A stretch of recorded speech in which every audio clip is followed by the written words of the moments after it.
सप्तशृंगी किचनमध्ये आज आपण बनवणार आहोत नाचणीचे मोदक। त्यासाठी ह्याच वाटीचं प्रमाण घेतलेलं आहे मी। 1.5 वाटी घेतलेलं आहे नाचणीचं पीठ। याला कोणी नाचणी म्हणतं, कोणी रागी म्हणतं, कोणी नागली म्हणतं। आणि अर्धी वाटी घेतलेली आपण गूळ, अर्धी वाटी तूप, अर्धी वाटी सुकलेलं खोबरं, 1 चमचा घेतलेले मी टेचलेले बदाम। तुम्ही आवडीप्रमाणे ड्रायफ्रूट घेऊ शकता आणि प्रमाणही कमी जास्त करू शकता। अर्धा चमचा घेतलेले आहे मी वेलची आणि 1 चमचा घेतलेले खसखस। प्रथम थोडंसं तूप टाकून घ्यायचे, अगदी थोडं। आता आपण खसखस टाकून घेऊ। अगदी खसखस आपल्याला थोडीशीच भाजायची आणि त्याच्यात ड्रायफ्रूट टाकून घ्यायचे आपल्याला।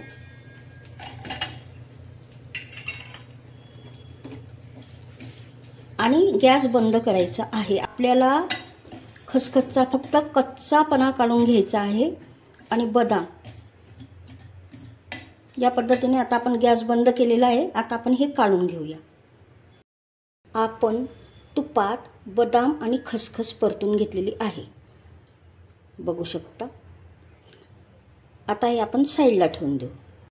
आता आपण थोडं थोडं तूप टाकत राहायचंय आणि मग भाजत जायचं। आपण थोडं तूप टाकून घेतलं। आता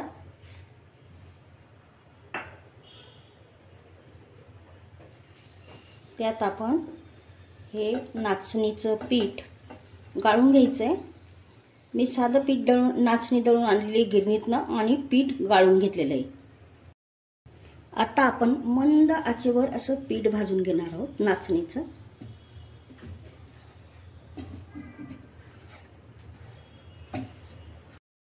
आता नाचणीचं पीठ मंद आचेवर खमंग भाजायचं आपल्याला।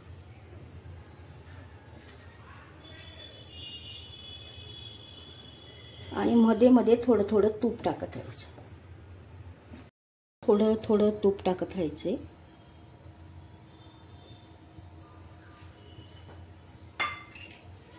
आणि भाजत राहायचं।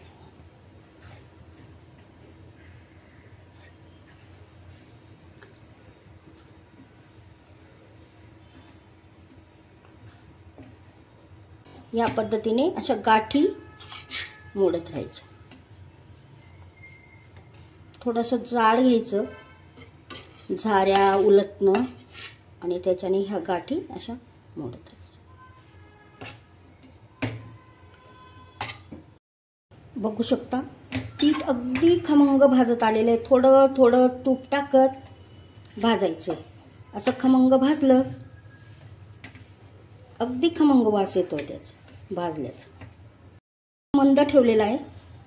आपण यात आता गूळ टाकून घेऊया।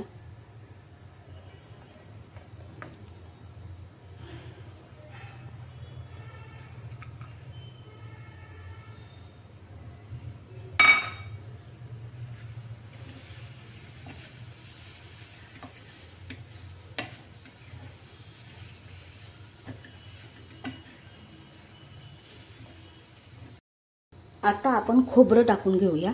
गूळ टाकला गेलेला आहे आणि हे उलटणं किंवा असं जड वस्तू घ्यायची म्हणजे ते व्यवस्थित चाळलं जाईल आपलं। कारण लाकडी याच्याने थोडं हलकं पडतंय ते प्रेस करायला। आता आपण हे ड्रायफ्रूट टाकून घेऊ।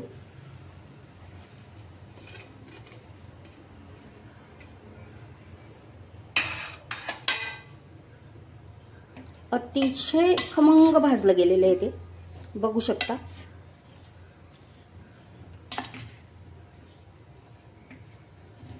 सगळं असं एकजीव करून घ्यायचं आता आपल्याला।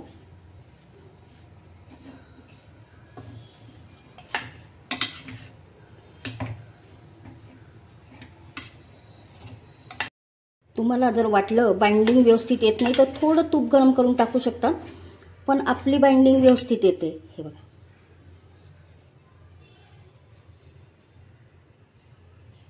अगदी व्यवस्थित बाइंडिंग येते, बघू शकता। आता हे साहित्य आपण काढून घेऊया। बघू शकता आपलं मोदकाचं मिश्रण किती छान तयार झालेलं आहे. थोडं गरम आहे त्यामुळे मी चमच्याने करत आहे. हे 15 दिवस आरामशीर टिकू शकतं, कारण त्याच्यात पाणीचा अंश नाही, दूध नाही, काहीच टाकलेलं नाही आपण. मोदक करण्यासाठी साच्याला प्रथम आपण तूप लावून घेऊया. या पद्धतीने बोटानेच लावते मी.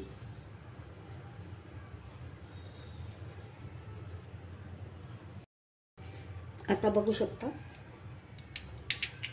असं पकडायचं.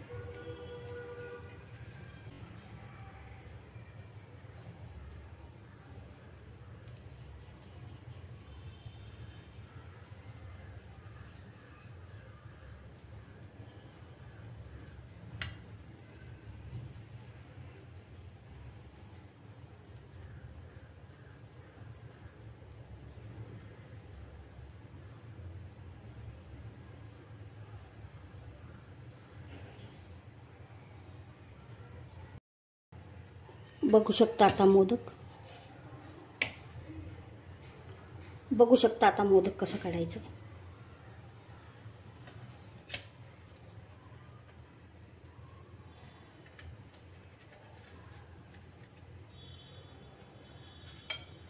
किती अप्रतिम आणि छान झालेला आहे बघा आपला मोदक. बघू शकता. आता ह्या पद्धतीने आपण सर्व मोदक करून घेऊया. सप्तशृंगी किचनमध्ये आज आपण बनवलेले आहेत नाचणीचे मोदक. अतिशय पौष्टिक आहेत. नक्की करून पहा. आवडल्यास सप्तशृंगी किचनला सबस्क्राईब करा, लाईक करा आणि मित्रमैत्रिणींना शेअर करा.